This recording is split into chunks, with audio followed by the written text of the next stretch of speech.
사도행전 23장 1절로 11절의 말씀. 오늘은 양심에 대해서 한번 말씀을 나눠볼까 합니다. 양심. 사람 기준에서 생각하는 양심, 그리고 또 믿음으로 말미암은 어떤 신앙적인 양심, 이거를 놓고 우리가 하나님의 말씀을 중심으로 한번 은혜를 나눠보고자 합니다. 우리가 이미 예수님을 믿고 예배 생활을 하고 있어서 그렇지, 사실은 이 예수 믿는 것, 예수님을 구세주로 받아들인다라고 하는 것이 이게 그렇게 쉽게 이루어지는 일이 아니죠. 여러분들도 예수님을 믿기까지 나름대로의 진통이 있으셨을 거라고 봐요.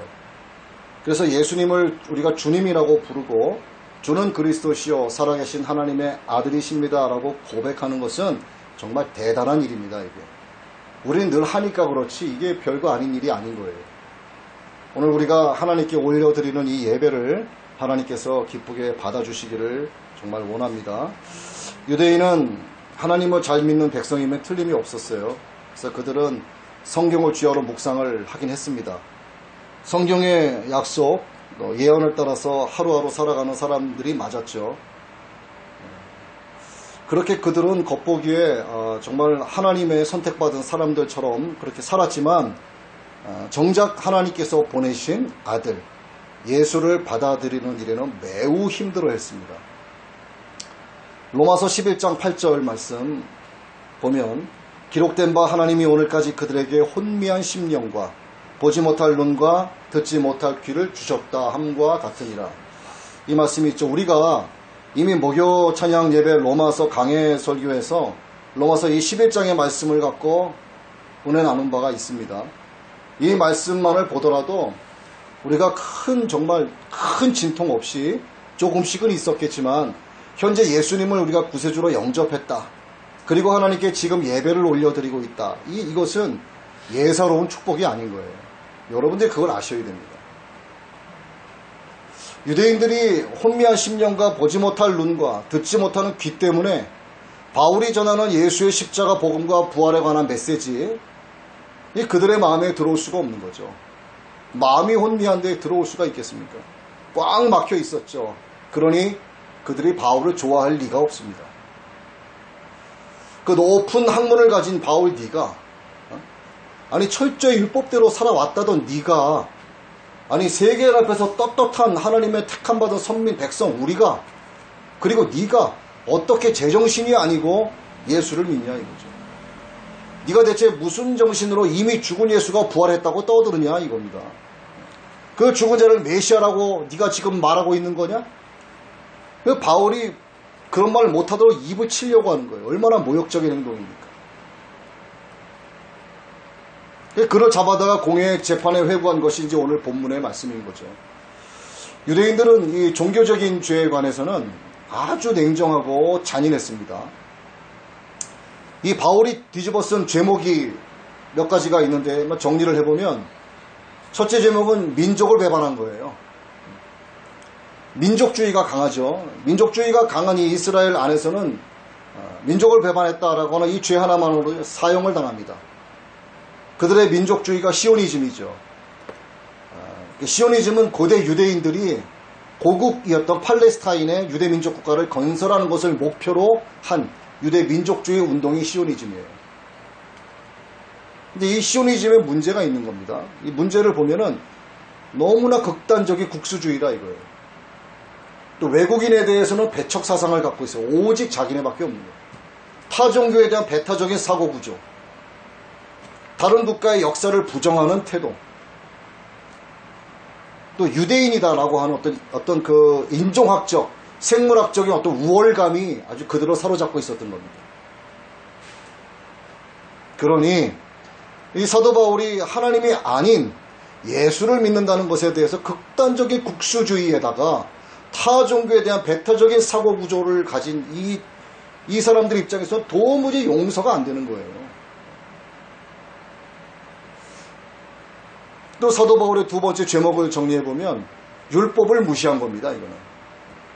자, 율법을 무시한 것은 하나님에 대한 도전이라고 보는 거죠. 하나님께 대해서 망령되게 행하는 그 모든 것, 이것이 무시하는 게 되는 거죠. 그들이 봤을 때 바울은요, 율법을 무시했음과 동시에 민족을 배반한 자가 되는 겁니다. 이 두 가지만 해도 바울은 빨리 죽어 없어져야 하는 인물인 거예요. 바울의 큰 세 번째 제목을 보자면 성전을 모독한 겁니다. 성전은 하나님이 계시는 곳이다. 그 성전을 바울이 모독했다. 곧 성전을 모독했으니 하나님을 모독했다. 이렇게 되는 거죠. 이것만으로도 공회에 회부되는 충분한 이유가 됐었습니다. 이렇게 바울이 이 어마어마한 3대 죄목을 갖고 있었으니 이 유대인들의 입장에서는요, 절대로 바울을 용서할 수가 없었어요. 그러니까 바울을 찢어 죽이려고 한 겁니다. 사도행전 23장 10절, 큰 분쟁이 생기니 천부장은 바울이 그들에게 찢겨질까 하여 군인을 명하여 내려간 무리 가운데서 빼앗아 가지고 영내로 들어 빼앗아 갔답니다. 여러분, 믿음이 나와 다른 형제 자매들에게 여러분 자신의 믿음을 혹시 설명한 적이 있으실지 모르겠어요. 있으시겠죠. 자, 당장 눈에 보이지 않는 어떤 믿음을 나와 믿음이 다른 형제 자매들에게 설명한다라고 하는 것은요, 이게 정말 어려운 일입니다. 그런데 해야만 하는 일이었기 때문에, 그것이 하나님의 뜻이었기 때문에 바울은 두들겨 맞는 한이 있더라도 복음을 전했고요. 이 소동이 일어나고 있는 상황에서 복음 전하는 것을 멈출 수가 없었던 거예요. 거기에 모여있는 그들에게는 공통점이 있었습니다. 첫 번째, 하나님을 다 같이 섬기고 있는 사람들이었어요.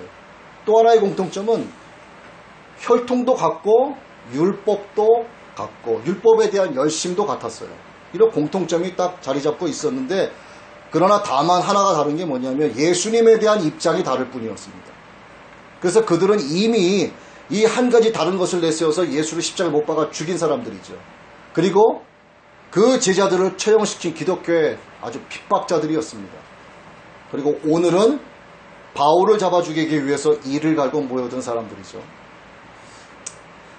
그러나 바울은 그 이스라엘의 지도자들 앞에서 충분히 알아들을 수 있는 말로 자신의 믿음을 아주 담대하게 설명하기 시작을 합니다. 그 설명을 양심에 따라 나는 하나님을 섬겼다라는 말로 시작하는 거예요. 양심에 따라 하나님을 섬겼다. 양심. 여러분 형제들아, 오늘까지 내가 범사에 양심을 따라 하나님을 섬겼노라. 양심은 이 선악에 관계되는 의식을 말합니다. 인간이 선과 악을 알고 있다라는 뜻이에요. 선에 대해서는 그 양심이 긍정적인 태도로 반응을 하는데, 악에 대해서는 부정적인 태도를 반응을 하죠. 왜 그러냐면 인간의 마음에 양심이라고 하는 게 있기 때문에 그런 거예요. 사람은 태어날 때부터 이 양심을 갖고 태어납니다. 그래서 사람은 양심이란 말을 다양한 분야, 또 다양한 상황에서 참 자주 사용하는 거예요. 내가 미처 인지하지 못할 정도로 양심이란 단어를 자주 사용합니다. 바울은 자신에게 덮어씌워진 그 고발에 대해서 무죄를 입증하는 발언을 하고 있는 거죠. 율법의 기준으로 봤을 때 바울 자신은 정말 흠이 없는 사람이었어요. 하나님 나라의 백성으로서 율법의 원리와 법규를 따라서 아주 정직하게 살았던 사람입니다. 이에 대해서 오늘까지 내가 범사에 양심을 따라 하나님을 섬겼노라, 이렇게 그래서 시작을 하는 거죠. 이 양심에 대해서 디모데에게 보낸 편지에서도 언급을 합니다. 디모데전서 1장 18절 이하에 아들 디모데야, 착한 양심을 가지라. 어떤 이들이 양심을 버렸고 그 믿음에 관하여는 파선하였느니라. 양심을 버렸더니 믿음이 파선하였다, 이렇게 얘기하는 거예요. 믿음이 매우 중요하지만 이 착한 양심을 갖는 믿음이 귀하다라고 하는 걸 이야기하고 있는 겁니다. 선한 양심이 없는 믿음은 파선한 믿음이다 하는 거죠. 배가 있는데 배에 키가 없어요. 이 키가 없는 배가 바닷물살에 휩쓸려서 가다가 파선해서 침몰하게 됩니다. 키가 없으니. 이 양심을 버린 믿음도 키 없는 배와 똑같은 거예요. 이 파선한 믿음으로는 영혼을 구원하는 어떤 일도 할 수가 없다. 양심을 버린 믿음으로는 구원에 이룰 수 없다, 그 얘기죠. 자, 힘으로도 안 되고 또 능으로도 안 되는 것이 구원에 이르는 믿음이요, 또 이 구원에 이르는 믿음은 오직 하나님의 능력으로만 가능하죠. 이 하나님의 능력이 믿음으로 말미암아 선한 양심으로 삶에서 드러날 때 비로소 구원의 완성에 이르게 된다 하는 이런 공식이 적용이 됩니다. 이 선한 영심은요, 이 관계성을 의미할 수도 있어요. 우리가 로마서 12장 4절 이하에서 나눈 말씀과 같이 하나님 방식의 관계를 맺어가기 위해서는 선한 신앙적 양심이 있어야 하는 것인데, 이 선한 신앙적 양심은 주님께서 우리에게 주신 새 계명으로 이어집니다. 우리가 옛 계명, 새 계명을 말씀을 나눴었죠. 새 계명, 내가 너희를 사랑한 것 같이 주님의 본성, 하나님의 본성에 의거한 그 사랑을 우리에게 주신 것과 같이 너희도 나의 본성으로 말미암아 그 사랑 갖고 너희도 서로 사랑하라. 이게 새 계명이라고 말씀을 드렸잖아요. 이 새 계명과 연관이 된다 이 말입니다. 너희의 믿음을 무엇으로 증명할 것이냐에 대한 이 질문에 대해서 우리는 사랑 이렇게 대답할 수 있어야 하는데, 하나님의 사랑을 나를 통해서 드러내는 것이 실제적인 믿음이기 때문이다 하는 겁니다. 다시 말씀드리면 믿음이 실제가 되어야 생명에 이른다 하는 거예요. 그 형제를 사랑하는 자마다 사망에서 생명으로 옮겨졌느니라. 노아 때를 볼까요? 노아 때도 많은 사람들이 나름대로의 믿음을 갖고 있어요. 자기 나름대로의 믿음을 갖고 있었죠. 근데 그들이 갖고 있었던 나름대로의 믿음은 그들의 믿음이지 하나님이 원하시는 믿음이 아니었던 거예요. 그 무서운 홍수의 심판에서 건져진 자들은 하나님 보시기에 합당한 믿음을 가진 노아 한 사람이었고, 그 노아로 말미암아 선한 양심의 영향을 받은 가족들만 구원받았습니다. 그의 모든 사람들은 선한 양심이 없었고요. 폭력이 만무했던 시대였었죠. 양심의 기원을 한번 보자고. 양심의 기원은요, 창조 시점으로 거슬러 올라갑니다. 하나님이 사람을 창조하실 때부터 사람 안에 양심이라는 걸 있게 하셨어요. 그런데 양심이라는 걸 있게 하셨는데, 양심이 사람 속에 있는 양심이 드러나서 작동을 하게 된 것, 이것은 선악을 알게 하는 나무의 실과를 먹은 후부터 양심이라는 게 그 기능을 발휘하기 시작을 한 겁니다. 그러면 선악은 언제부터였을까? 선악과를 따먹기 전부터 선과 악이 이미 존재하고 있었어요. 선악과를 먹었기 때문에 선과 악이 생긴 게 아니라 이미 창조 시에 하나님은 선과 악을 나누어 놓으신 겁니다.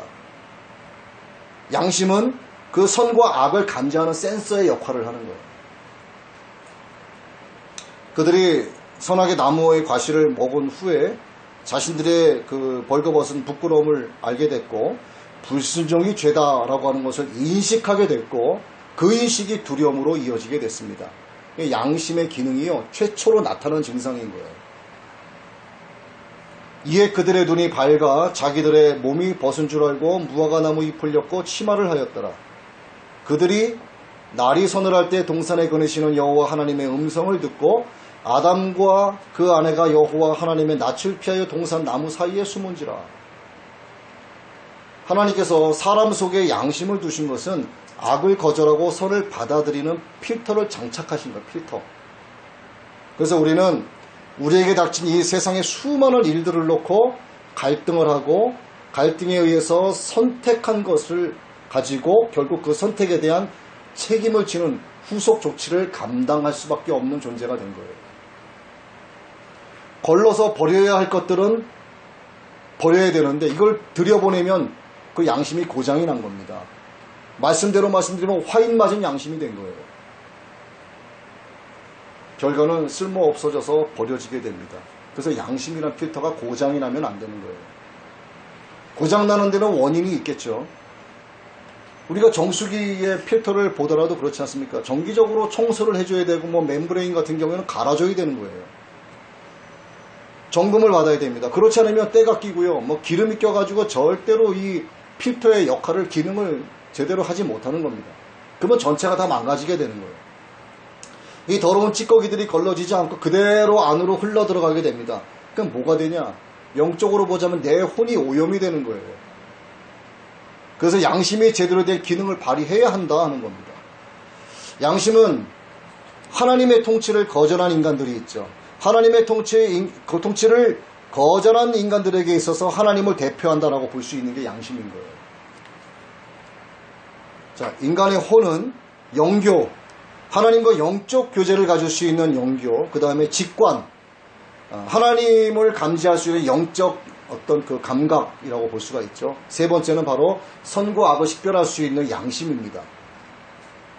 이게 인간의 혼이 세 가지의 기능을 가지고 있는 건데, 자, 우리가 타락하기 전에 아담과 하와가 선악과를 따먹기 이전 시점에는요, 영교 그리고 직관만으로도 충분했습니다. 양심이 필요 없었죠. 그런데 타락한 이후에 하나님의 면전에서 벗어나게 되면서부터 그 양심이 작동하기 시작을 한 거죠. 자, 죄의 침투된 죄의 활동을 막기 위해서 이 양심이라고 하는 것은 삶의 모든 방면에서 선악을 느끼고 분별할 수 있는 역할을 하게 된 거예요. 그래서 양심이 마치 뭐와 같냐면 어떤 그 자동 경보기와 같은 겁니다. 큰 건물에 보면은 여러 가지 경보 센서들이 장착이 돼 있죠. 뭐 어떤 가스가 새게 되면은 가스 경보기가 또 울리게 되고, 또 연기가 감지되면은 연기 감지기가 작동을 해서 물이 쏟아져 내리기도 하고, 도난을 당하게 되면 도난 경보기가 울리게 되고, 보안이 뚫리게 되면 보안 경보가 울리게 된다 이 말입니다. 양심도 이와 똑같은 거예요. 인간이 타락하기 전에도 인간 속에 양심이 있었지만 죄가 인간에게 침투되기 전까지는 양심의 기능을 발휘할 필요가 없었어요. 죄를 몰랐으니까. 그런데 죄가 발생하게 되자 그 양심이 본질에 입각한 기능을 발휘하기 시작한 겁니다. 선과 악을 식별하는 거죠. 또 무죄와 정죄를 알게 되는 겁니다. 양심으로 인해서. 양심은 하나님을 그래서 대표한다라고 말할 수 있는 겁니다. 자, 이런 엄청난 기능을 가진 양심이 타락을 하게 되면 어떻게 되느냐? 타락을 하게 되면 하나님을 떠난 인간은 양심의 통제를 받고 살지만 아예 타락해버리면 그 양심은 조금 전에 말씀드린 대로 화인 맞은 양심이 되는 거예요. 창세기 4장 9절의 말씀에 이 말씀이 나와 있죠. 양심이 오염되는 순간 선악의 기준도 오염이 되는 겁니다. 뭐가 제대로 된 기준인지 그 기준점이 없어져 버리는 거예요. 제 멋대로가 되는 겁니다. 로마서 말씀에 나오죠. 2장에 서로 음욕이 부릴 듯 하는 것에 대해서 서로 잘한다 하는 거예요. 기준 자체가 오염돼 버리니까 뭐가 선이고 뭐가 악인지를 분별을 못하는 겁니다. 사람이 타락하기 전까지는 하나님의 통치 아래에 존재하고 있었습니다. 그런데 인간이 하나님의 통치를 벗어나서 이 타락의 늪에 빠지기 시작하면서 인간이 인간을 통치하는 자기 통치 아래 놓여지기 시작을 한 거예요. 하나님의 통치에서 자기 통치로 옮겨진 겁니다. 양심이 바로 자기 자신을 통제하는 주된 임무를 맡게 된 거란 얘기죠. 로마서 2장 14절 15절인데 율법을 소유하지 않은 이방인들이 본성을 통해 율법 안에 들어있는 것을 행할 때 이런 사람들은 율법을 소유하지 않아도 자기에게 율법이 되나니, 이런 사람들은 또한 자기 양심이 증언하며 자기 생각들이 서로 고소하고 변명하는 가운데 자기 마음속에 기록된 율법의 행위를 보이느니라. 자기 마음속에 있는 자기 양심이 증언을 한다고 합니다. 자, 인간이 하나님의 통제를 거절하게 될 경우에 자기 양심에 의한 통제를 받게 되기는 하지만 이미 인간들의 양심 자체가 화인 맞은 양심이 다 돼버렸어요. 다. 뭐 누구라고 할 것도 없습니다. 더 이상 인간의 양심은요, 믿을 만한 것이 못된 겁니다. 우리가 가끔 뭐 양심선언이다 뭐 이런 이야기 뉴스에서 접해보셨죠. 뭐 정치적인 문제에 대해서, 어떤 사람에 대한 것에 대해서, 어떤 재물에 대한 것, 뭐 사건 사고에 대한 것, 어떤 사회 큰 이슈에 관한 그런 거를 두고 누가 양심선언을 한다 뭐 이런 이야기를 뉴스에서 보도를 합니다. 그런데요, 예, 하나님을 두려워하는 선한 신앙적 양심에서 비롯된 양심선언이 아니면 그걸 믿지 못하는 거예요. 그것도 어떤 계산에 의해서 양심선언을 하는지 누가 알겠습니까? 그 속을. 이미 화인 맞은 양심이 된 거예요. 모든 인간들의 양심은. 또 자기를 주도하는 자기 양심 가지고는 안 되는 겁니다. 이제는 오직 하나님을 두려워하는 믿음으로 말미암은 신앙적 양심이 있어야 된다 이 말이죠. 여러분 다 아시는 사건인데 한때 떠들썩했었던 그 장자연 사건. 그 사건을 마무리하는데요. 범인이 드러나지 않은 거예요. 어떤 사람이 그 사건에 대해서 이렇게 이야기합니다. 처벌은 피했지만 양심에 의한 심판은 피할 수 없을 것이다. 이거에 관련된 진짜 범인은 자기 양심이 자기가 죄인이라는 것을 알게 하는 거죠. 그래서 모든 사람들은 이 정말 양심적인 것을 귀하게 여기고 양심적인 통치를 높이 평가를 합니다. 그래서 누가 양심적인 행동을 좀 했다던가 하면 그를 막 높이 치켜 세우죠. 이걸 반대급부로 한번 말씀드리면 세상이 갈수록 폐역해지고 완악해지고 거짓이 늘어나고 있다는 뜻이 되는 거예요. 워낙 그런 세상이 되니까 누가 조금만 양심적인 행동을 해 보이면 야, 저 사람은 뭐 양심적이라고 막 떠들썩하게 보도하는 겁니다. 제가 어제 우리 집사님하고 잠시 저쪽에서 어떤 이야기를 좀 나눴는데 집사님하고 헤어지고 나서 제가 왔는데 가방을 안 갖고 온 거예요. 네. 가방을 안 갖고 왔는데 왜 전혀 걱정이 안 돼요. 왜? 우리 앞뒤로 사람들이 이야기하고 있었거든요. 다른 테이블에서. 근데 왜 걱정이, 천천히 갔다가 다시 가지고 왔어요. 왜 걱정이 안 됐냐면 그들의 양심을 믿기 때문에 걱정이 안 된 게 아니에요. CCTV를 믿기 때문에. 네. 네, 그런 세상이라 이 말입니다. 양심 때문에 안 가져가는 게 아니고요. CCTV 때문에 안 가지고 가는 거예요. 외국 사람들이 한국에 와서 이런 유튜브를 찍는데 커피숍에 자기 가방과 핸드폰 뭐 이런 걸 올려놓고 일부러 그대로 놔두고 어디 나갔다가 몇 시간 만에 돌아와서 자기의 물건들이 그대로 있는 거를 유튜브로 찍고 뭐 방송하는 그런 외국인들도 있더라고요. 깜짝 놀라는 거죠. 한국인의 양심 뭐 이러면서 하는데 그게 양심이 아니에요. 그게 CCTV지. 네.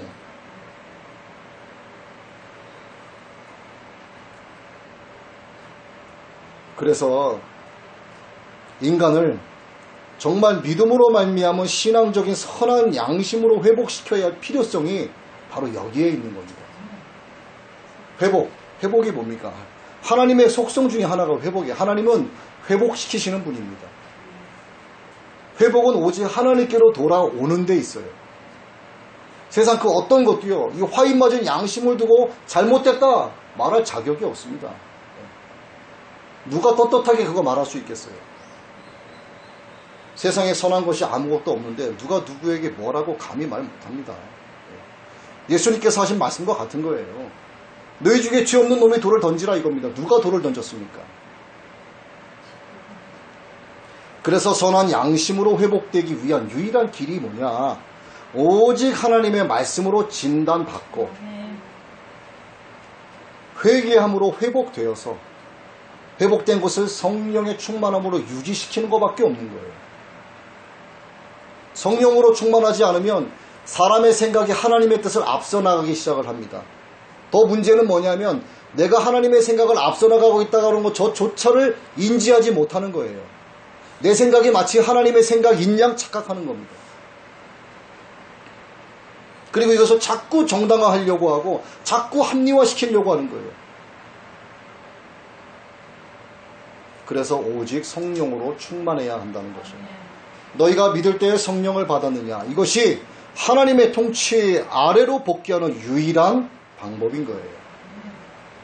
한마디로 신앙적 양심으로의 회복인 것입니다.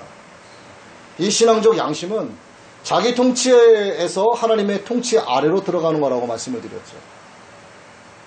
이 자신의 양심을 믿고 사는 사람과 이 신앙적 양심으로 사는 사람은 이 큰 차이가 있어요. 자, 자신의 양심을 믿고 사람은 자기 통치 아래 놓여 있는 사람입니다. 신앙적 양심으로 사는 사람은 달라요. 하나님의 통치 아래 놓여 있는 사람이에요. 또 자신의 양심을 믿고 사는 사람은 늘 사람 간의 선악의 시비에 묶여 있어요. 이 흑백의 논리에 묶여 있습니다. 여기서 벗어나질 못해요. 하지만 신앙적인 양심으로 사는 사람은 하나님의 말씀만을 의지하면서 영적 논리를 따라서 성령님의 인도하심에 순종하면서 살아가는 거예요. 이게 큰 차이가 있는 겁니다. 양심은, 사람의 양심은 악을 비판하고 선을 내세우지요. 그러나 사람의 양심에 신앙적인 양심이 들어오게 되면 악을 거절하는 것은 물론이고요. 우리의 선함 자체도 자랑하지 않습니다. 오직 예수만 자랑하는 거예요. 바울이 힘차게 외칩니다. 오늘까지 내가 범사에 양심을 따라 하나님을 섬겼노라. 자신있게 말하는 거예요. 바울의 선한 양심이 바울을 담대하게 만든 겁니다. 그러나 선한 양심만으로 일했을까요? 그렇지 않죠. 하나님의 은혜로 성령으로 충만했습니다. 자, 바울이 말한 것, 내가 양심을 따라 하나님을 섬겼노라 하는 것을요, 거기에 모여있는 유대인들 종교 지도자들은 다 알고 있는 내용들이에요. 다만 화인 맞은 양심을 가진 그 유대 무리들에게는 이 말이 매우 부담스럽게 여겨진 겁니다. 매우 부담스럽게. 그래서 그들은 바울의 입을 치려고 하는 거죠. 입을 친다는 거 말씀드렸다시피 굉장히 모욕적인 거죠. 누가 말을 하고 있는데 입을 확 쳐봐요. 그거 얼마나 기분 나쁘겠습니까? 그런데 이런 일로 바울이 멈출 사람이 아니죠. 그래서 바울은 다메섹에서 만난 부활하신 예수님 때문에 멈출 수가 없었습니다. 나는 네가 핍박하는 예수라 하고 빛 가운데 주님의 음성이 들려왔어요. 아니 생뚱맞게 갑자기 빛 가운데서 어떤 분이 음성이 들려오더니 네가 나를 핍박했다라고 얘기하는 겁니다. 얼마나 두려웠겠어요. 사울, 네가 나를 믿는 자들을 잡아 죽이고 결박하고 옥에 가둔 그 모든 악행들이 결국 네가 나에게 한 것이다. 이렇게 말씀하시는 거죠. 바울이 얼마나 상한 심령을 부여잡고 울면서 회개했겠습니까? 여러분도 주님을 핍박하고 있지 않나 한번 돌이켜봐야 돼요. 저도 마찬가지입니다. 여러분, 주님을 핍박하는 게 그렇게 어려운 게 아니에요. 히브리서 6장 4절로 6절의 말씀인데, 한번 빛을 받고 하늘의 선물을 맛보고 성령님께 참여한 자가 되고 하나님의 선한 말씀과 오늘 세상의 권능을 맛본 자들이 만일 떨어져 나가면 다시 그들을 새롭게 하여 회개에 이르게 함이 불가능하니 그들은 자기들을 위해 하나님의 아들을 새로이 십자가에 못 박아 드러내놓고 그분을 모욕하느니라. 제가 지금 킹 제임스 성경 버전으로 말씀을 드렸어요. 성령으로 충만하고 하나님의 빛 가운데서, 은혜 가운데서 살던 사람. 그런데 그것이 그 가운데서 떨어져 나가면요, 그들은 정말 다시 회개에 이르는 것이 불가능하다라고 얘기합니다. 이것을 일컬어 하시는 말씀이 새롭게 하나님의 아들을 십자가에 못 박는 거다라고 표현하는 거예요. 이게 주님을 핍박하는 거죠.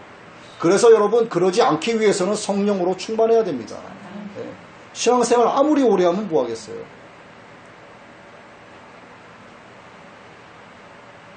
그래서 늘 말씀을 읽고 말씀으로 큐티하는 시간을 반드시 가져야 됩니다. 반드시 가져야 돼요. 사도행전 23장 6절을 봅니다. 바울이 그중 일부는 사두개인이요 다른 일부는 바리새인인 줄 알고 공회에서 외쳐 이르되 여러분 형제들아 나는 바리새인이요 또 바리새인의 아들이라 죽은 자의 소망 곧 부활로 말미암아 내가 신문을 받노라. 본문의 사내들이는요 바리새인과 사두개파로 구성이 되어 있었어요. 모인 사람들이. 이 양자 사이에는 신학적인 견해가 있었습니다. 차이가 있었어요. 바울이 예수님의 부활에 대해서 말을 하자 이 공회에 모인 그들이 두 패로 갈려져서 신학적인 견해로 논쟁을 일으키기 시작을 하는 겁니다. 바울은 이미 딱 보고 알아서 이렇게 얘기를 한 거죠. 그런데 중점 요지는 뭐냐면 이들이 서로 다른 견해로 인해서 논쟁이 일어났다가 요지가 아닌 거예요. 부활에 관한 복음이 그들에게 전해졌다가 요지인 겁니다. 바울이 이 말로 인해서 그들이 예수님의 부활을 깊이 생각하는 계기가 된 거예요. 바울에게는 로마로 가서 복음을 전하는 발판이 마련된 겁니다. 주님께서 밤에 나타나서 바울에게 말씀하시잖아요. 로마에 가서도 전하게 되리라. 바울이 결정적인 순간에 수많은 복음에 관한 주제들이 있었겠지만 왜 십자가와 부활에 관한 말씀을 전했을까 하는 걸 생각을 해봐야 되는 거예요. 바울의 인생을 결정적으로 변화시킨 것이 바로 부활하신 예수님과의 만남이었기 때문에 그랬던 겁니다. 부활하신 예수님이 바울을 찾아올 때는 바울이 박해자로 있을 때 찾아오신 거죠. 바울이 일찍이 고백을 했었죠. 이전에 유대교에 있을 때 하나님의 교회를 심히 핍박하여 잔해하였다. 주의 제자들에 대해서 여전히 위협과 사기가 등등했었다. 밤에서 여러 회당에 갈 대제사장 공문을 청해서 나는 물론 남녀하고 결박하여 투옥시키는 등의 엄청난 짓을 했다. 그렇게 바울은 모세 율법에 열심이었고 유대교에 아주 열심이었던 사람이었죠. 그 당시 바울에게는 예수를 메시아다라고 전하는 것은 절대로 참을 수 없는 일이었어요. 그에게 있어서 예수님은 토라를 경시하는 거죠. 토라가 율법서를 가리키죠. 이 구약 성경은 이 율법서의 토라, 그리고 토라와 예언서와 성문서 이렇게 구성이 되어 있는데 이 중에서 가장 그들이 중요하게 여기는 책이 토라죠. 모세오경, 창세기, 출애굽기, 레위기, 민수기, 신명기 5권의 책을 가리키는데 좀 더 넓은 의미에서 보자면 이 구약 성경을 가리키는 겁니다. 또 한 가지는 뭐냐면 나무 십자가에 예수가 달려 죽었다 하는 나무 십자가. 자, 나무 십자가에 달려 죽었다. 저주의 죽음을 맞이한 거예요. 이 저주의 죽음을 죽게 된 예수를 메시아라고 해? 당시의 핍박자였던 바울의 입장에서는 말이 필요 없는 것. 예. 이게 블레스퍼밍. 완전 신성모독인 거예요. 완전한 율법을 위반한 것이었습니다. 신명기 21장 23절이죠. 나무에 달린 자는 하나님께 저주를 받았음이니라. 아니 예수가 나무에 달려 죽었는데 메시아라고? 바울 입장에서 이건 참을 수 없는 일이었습니다. 이것이 바로 예수 믿는 자들을 잡아 죽이는 핍박의 근거가 됐던 거예요. 이랬던 그가 완전하게 뒤집어져서 예수님의 십자가와 부활을 전파하는 자가 된 겁니다. 나아가 주님의 명령에 따라서 문화와 종교가 되는 이방 나라까지 전파하는 자가 됐어요. 결국 바울은 십자가를 전하는 것 때문에 도리어 자기가 핍박을 받는 자가 된 겁니다. 그러나 더욱 십자가를 자랑하는 사람이 되었고 십자가 부활을 자신의 삶 속에서 실제적으로 체험하는 사람이 되었고 하나님을 아는 지식, 곧 내가 믿는 자를 아는 지식을 갖게 되면서 그리스도가 아닌 것들은 모두 배설물로 여기기 시작을 한 거죠. 이 빌립보서 3장 8절로 9절이죠. 참으로 확실히 모든 것을 손실로 여김은 그리스도 예수 내 주를 아는 지식이 매우 뛰어나기 때문이라. 내가 그분을 위해서 모든 것에 손실을 입고 그것들을 단지 배설물로 여김은 내가 그리스도를 얻고 하나님께로부터 난 의를 소유한 채 그분 안에서 발견되려 함이라. 인간의 지식, 인간의 뛰어난 지혜, 또 인간의 경험으로 찾지 못하는 우리가 또 다른 세상으로 들어가는 문이 있어요. 그 문의 이름을 일컬어서 하나님의 부르심이라고 합니다. 그 문으로 들어가면 영적 세상을 볼 수 있는 눈이 생기고 하나님의 음성을 들을 수 있는 귀를 갖게 됩니다. 또 가치관의 변화는 물론이고 주권 의식마저도 바뀌게 되는 거예요. 인간의 의지가 무의미하다 하는 것도 깨닫게 되고요. 그 무의미한 것을 점점 깊이 깨달아갈수록 하나님에 대한 의지가 높아집니다. 이것은 부활하신 예수 그리스도 외에 결코 자랑할 것이 없는 삶의 방식을 말하는 거예요. 여러분들이 이 삶의 방식을 가지고 사셔야 됩니다. 그렇게 변화된 삶을 살아가면서 바울이 전한 예수 그리스도의 부활에 관한 증거들을 살펴보면 예수님의 신성을 전했고요. 구원의 완전성을 전했고 구원의 확실성을 전했습니다. 바울이 전한 말씀 가운데는 이러한 세 가지가 보증이 되어 있어요. 바울이 예수 그리스도의 십자가와 부활을 선교의 핵심으로 전했다라고 하는 것은요, 기독교의 모든 가르침이 십자가와 부활이 강조되어야 한다는 것을 제시하는 거예요. 하지만 오늘날 십자가, 예수 그리스도 보혈, 주님의 부활, 과연 이 메시지가 어느 정도나 선포가 될지 모르겠습니다.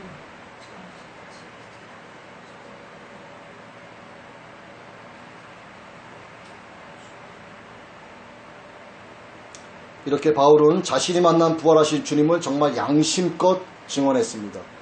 바울의 인간적이었던 그 양심이요, 신앙적인 양심으로 회복된 거예요. 자기 통치하에 놓여 있었던 그 바울이 예수 그리스도로 말미암아 하나님의 통치를 받게 되었고, 율법적 신학의 시비에 묶여있던 그 바울이 복음을 따라서 성령님의 인도하심에 순종하면서 살아가게 된 것입니다. 빅터 휴고라고 하는 유명한 작가가 이런 말을 했어요. 바다보다 위대하고 장관인 것은 하늘이지만 하늘보다 위대하고 장관인 것은 인간의 양심이다. 어떤 시인도 세상에 가장 영롱하고 아름다운 게 하늘의 별이지만 땅에 있는 그보다 더 영롱하고 아름다운 것은 사람 속에 있는 양심이다. 이렇게 얘기했습니다. 뭐 둘 다 비슷한 이야기이긴 하지만 양심은 정말 위대한 역할을 합니다. 그런데 이 양심이 복음을 만나게 되면 사람을 살리는 기능을 갖게 되는 거예요. 이것이 바로 믿음을 근거로 하는 양심인 것입니다. 오늘 여러분 모두가 이 신앙적 양심으로 사람을 살리는 분들이 되시기를 주님의 이름으로 축원합니다.